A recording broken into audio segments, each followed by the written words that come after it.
Amid the shadows of the Sicilian mafia and the hidden power of the Corleone family, there are characters who, although they don't take center stage, silently hold the entire structure together.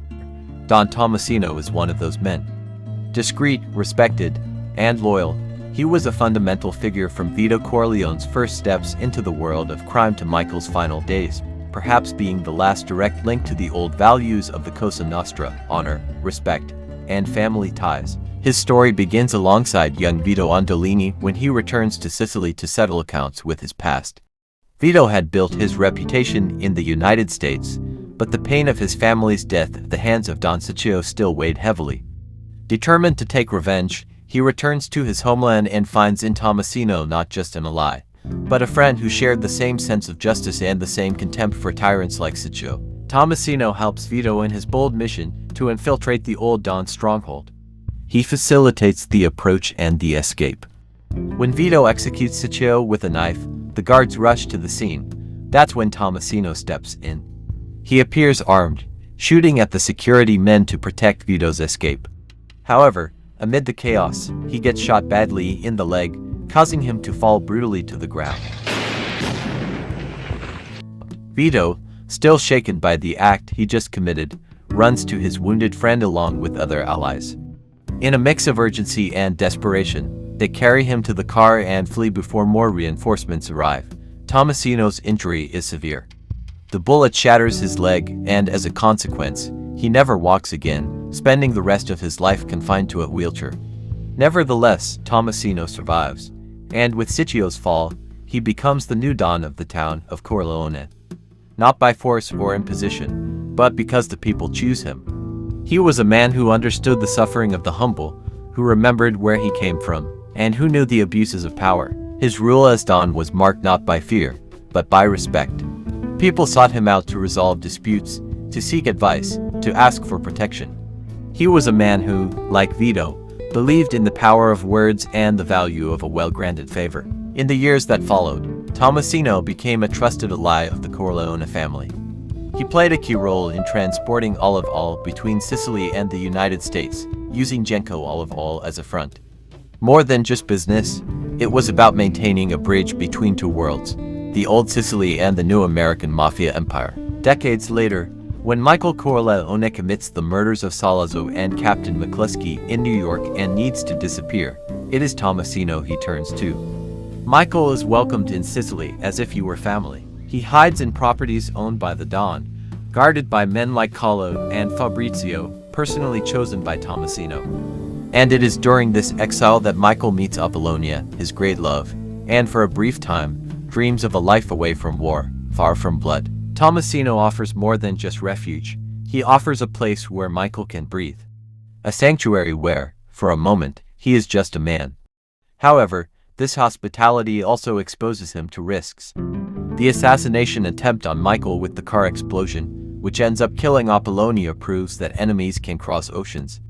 Even so, Tommasino remains by his side, as loyal as ever. As time passes, the world changes. Vito dies, Michael takes power. America advances, and the mafia becomes more corporate, less family-oriented, more treacherous. The old codes of honor begin to dissolve, but Tommasino remains, over there in Sicily, as a bastion of a bygone era. When Michael returns to Sicily in The Godfather Part 2, searching for redemption, peace, and answers, he once again seeks Tommasino. Old, ill, but still sharp-minded, Tommasino remains a revered figure. For Michael, he is like a living memory of his father. A silent advisor, a man of honor who never became corrupt. Surrounded by enemies in the church, in business, in politics, Michael trusts Tommasino like few others. The Sicilian Don warns him about false smiles, especially about Don Altobello, whose loyalty is questionable at best. Tommasino continues to be both a refuge and a moral compass, someone who understands the unwritten laws of the old mafia and still believes that certain lines should never be crossed. That's why his death feels especially cruel. On what seems like a quiet morning, Tommasino is driving down a Sicilian road. He sees two men, an old man and a priest. With a gesture of courtesy that perhaps only the old generation still preserves, he offers them a ride. What he doesn't know is that among them is Mosca, the assassin hired by Altobello, an expert in hiding behind pious faces. Tommasino, with his sharp instinct, soon becomes suspicious. A cold stare, a heavy silence. But before he can react, Mosca pulls out his weapon and fires multiple times inside the car. It's a brutal, violent, merciless attack. The last Don from Vito Corleone's generation is executed as if he were just another obstacle. His death is not just the end of a man, it's the end of an era.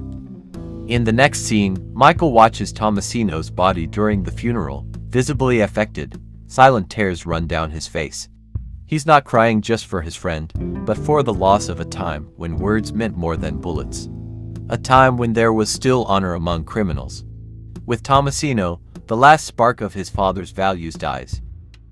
Michael's grief is also a warning. Without figures like Tommasino, what remains of the mafia are just shadows, betrayals, and an emptiness that can never be filled. Well, my friends, that's it for today.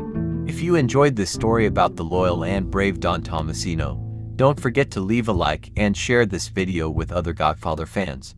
Your support helps us continue bringing more analyses like this.